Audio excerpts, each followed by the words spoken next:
এই রেকর্ড হচ্ছে, আর সে ছিল দোতলায় আর আমি টপে রেকর্ড করছি। হঠাৎ তার কানে গানটি গায়। তিনি একবার জিজ্ঞাসা করলেন তার লোকদের, গানটি কে গাইছে? তখন বলছে কৃষ্ণপাল। বলছে গানটা শোনার মতো গান। আমি চাষি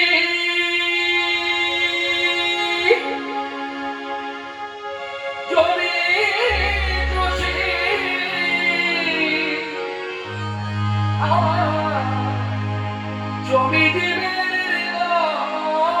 ভূমি। নবদ্বীপবাসী জিজ্ঞাসা করেছে, তুমি কি এরকম হরিনাম প্রচার করছো, তোমার পরিচয় কি, তুমি কে?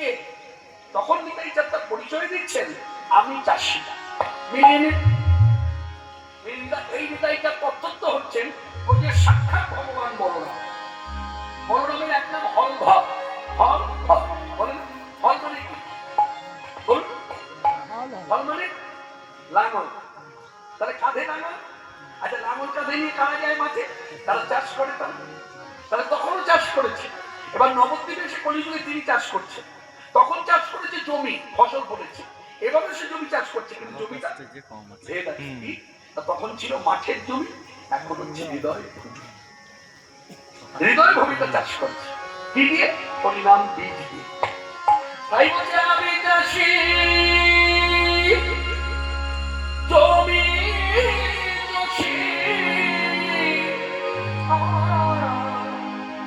জমি দিবে ভূমি। আমি চাষি উলধ্বনি।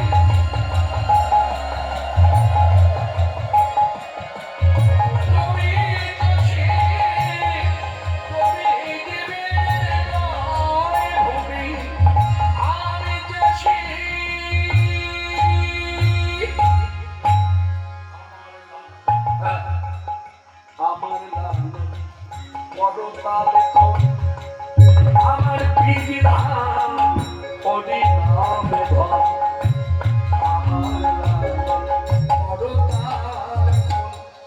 আমার বীজ ধান হরিনাম ধন।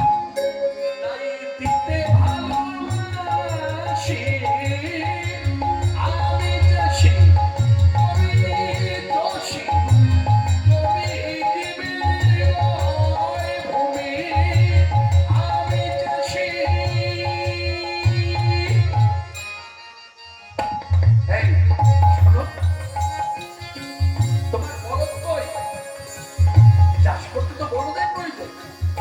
চাষের বলদ শ্রদ্ধা ভক্তি সম্পদ কাচি নামে রুচি কাটি রাশি রাশি কাটি রাশি রাশি। আচ্ছা, ধান কাটো। ধান কোথায় রাখো? কেন গোলা? গোলা কই রাখি? বুক ভরে পিলাই ভরে ভরে সবাই পেলে হাসি হাসি, সবাই পেলে হাসি হাসি। আচ্ছা, সবাই হাসি। কেউ তোমায় দূর দূর করে তাড়িয়ে দেয় না, কেউ তোমায় মারে না। যে ধনী মানে বলে দেই তারে, যে ধনী মানে, যে ধনী মানে বলে দেই তারে, ওর হবে কোটি রাশি। আমি চাষি জমি চাষি জমি ভূমি। আমি চাষি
শোনানো হলো, দুটো গানের কথা এসেছিল, হলো, ও আরেকটা গান বাকি আছে, একটা টপটা শোনাতে হবে। হ্যাঁ, বলো কে, এটা ব্রজধামে গোয়ালা মেয়েরা কৃষ্ণকে উদ্দেশ্য করে বলছেন তাদের উক্তি।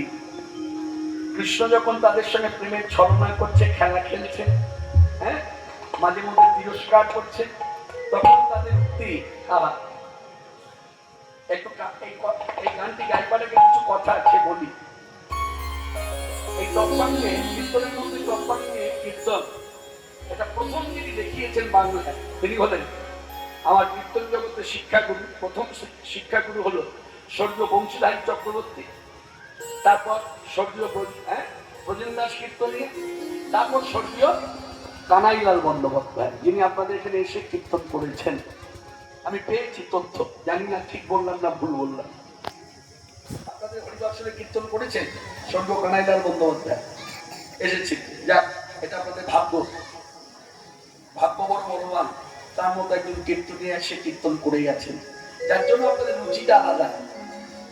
আপনাদের বীরভূমে ঘুরি, আপনাদের রুচি একটু আলাদা। যেহেতু কানাইবাবু এসেছেন, তো সুরেলা গায়ক ছিলেন, তাকে আখ্যাই দেওয়া হয়েছিল, হ্যাঁ, সুরসাগর কানাইলাল বন্দ্যোপাধ্যায়। তখনকার সময়ে স্বর্গীয় রথীন ঘোষ তিনি ছিলেন, তাকে আখ্যা দেওয়া হয়েছিল কীর্তন সম্রাট, আর কানাইলাল বন্দ্যোপাধ্যায়কে আখ্যা দেওয়া হয়েছিল কীর্তন সুরসাগর। তার কীর্তনের মধ্যে মাদকতাটা বেশি ছিল, তিনি ছিলেন প্রেমিক। আর রথীন ঘোষ যে কীর্তন করতেন, তার কীর্তন শুনলে বোঝা যেত তিনি জ্ঞানী, পণ্ডিত, পাণ্ডিত্য। আর কানাইবাবুর কীর্তন শুনলে ভেতরটা টলমল করত, মনে হতো যেন ভালোবেসে ফেলি। লোকটাকে এত দূরে সরে রাখবো কেন, কাছে নিয়ে বলতে পারবে না। তার এই গানটা তার তৈরি তপ্পাঙ্গে। ব্রজগোপীরা কৃষ্ণকে বলছে, বলো কে তোমারে শিখাছে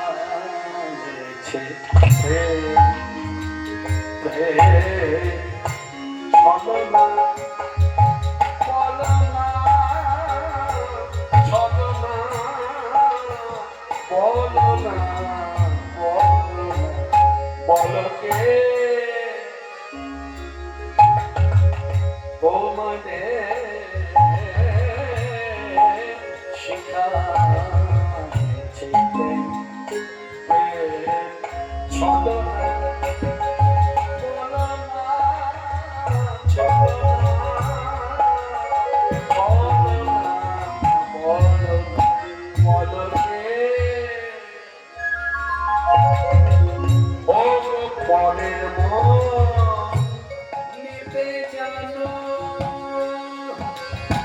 ছলনা, সুন্দর কথা, কত মর্ম করছি।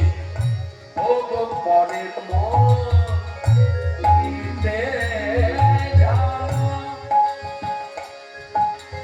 তুমি দিতে